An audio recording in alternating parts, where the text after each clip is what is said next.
Today, we're going to talk about things to look at when you're thinking about expansion and planning ahead for the future. Obviously, with the amount of cash being filtered into childcare, coupled with an increase in childcare centres for sale and relatively low commercial real estate prices, it's really no surprise that many centre owners are looking to expand. But as you know, not all childcare centres are created equal. When you're deciding whether to open a centre in a new area, the first thing you want to look at is age. Your target customers include parents and their children. Knowing the age breakdown of a certain area can help you determine if there is a demand for a daycare business. If you discover a high percentage of children, there is likely a demand for a childcare facility. Let's look at two different areas in Arkansas, Bella Vista and Cave Springs. According to the US Census Bureau, the median age of a resident in Bella Vista is 50, so it's not a great area to start a childcare centre. My friend, on the other hand, lives in a younger, more family-oriented community called Cave Springs, where the median age of a resident is 33 years old. This would be a much better place to take a closer look at. Next, you want to look at the average household size. Families are the foundation of daycare centres. To identify potential customers, you may want to look at families where the average household size is at least 3. In Bella Vista, the US Census Bureau says the average household size is 2.29. In Cave Springs, the average household size is 3.07. Of course, you will also want to look at median household income. Childcare is a considerable expense for families, so you want to find customers who can afford your services.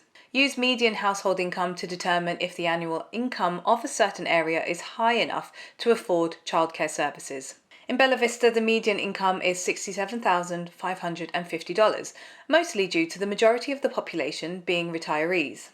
In Cave Springs, the median household income is $134,740. They're much more likely to be willing to pay for higher quality childcare. So from the research we have done so far, Cave Springs is the obvious winner, but we need to dig a bit deeper. How many children actually live in this area? Per the US Census Bureau data, the population of Cave Springs is 5,276, and 10.8% of the population is under 5 years old.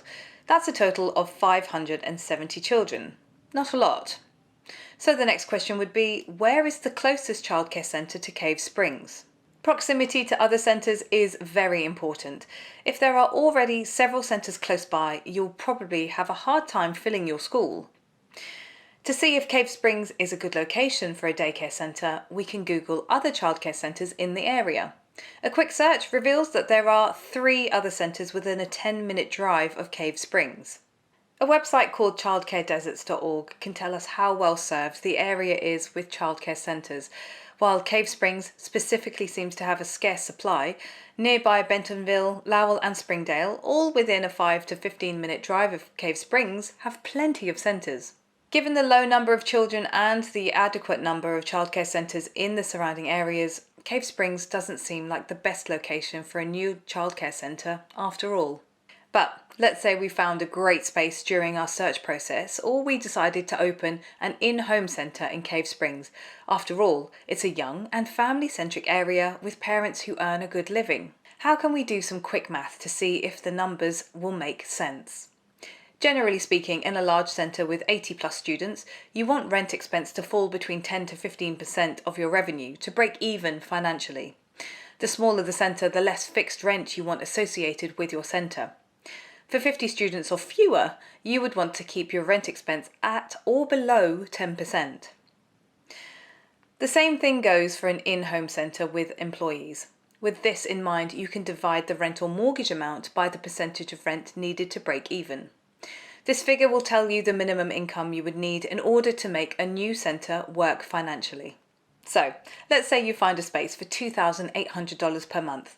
If your rent should be about 10% of revenue, to calculate the monthly revenue needed, you would divide $2,800 by 10% to get a total of $28,000.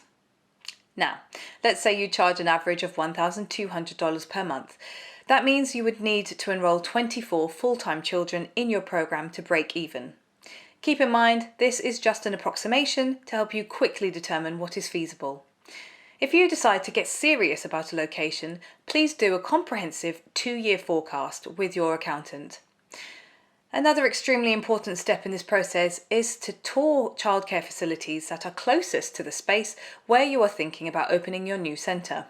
Online research can provide lots of helpful information, but it's not a substitute for the immense amount of insight to be gained from touring the competition. Are their programmes full or are they half full? If they are only half full, why? What can you learn about the quality of their programme? If there are only traditional childcare centres in the area, you may be able to position your centre as a Montessori school. If there is a good population of stay-at-home parents, you may be able to open a co-op that will focus on parent volunteerism or child socialisation. Another big determination you'll have to make when you consider whether to open a new centre is the availability of employees. It's extremely important to do your research in this area as well. Check out how many job postings there are currently on Indeed for teachers. A lot of job postings can be a bad sign for your hiring efforts. Also, look at the average wage in your area. While affluent areas can be great places to have a centre, it will likely mean you'll need to pay more. Obviously, we have an employee shortage nationwide at the present moment. We have several clients sitting on top of enough money to buy a centre, but they don't want to do it because they can't staff their current centre. This is a legitimate concern. Expanding your childcare business is a big step, but if you plan your expansion strategically, it could lead to an incredible growth opportunity.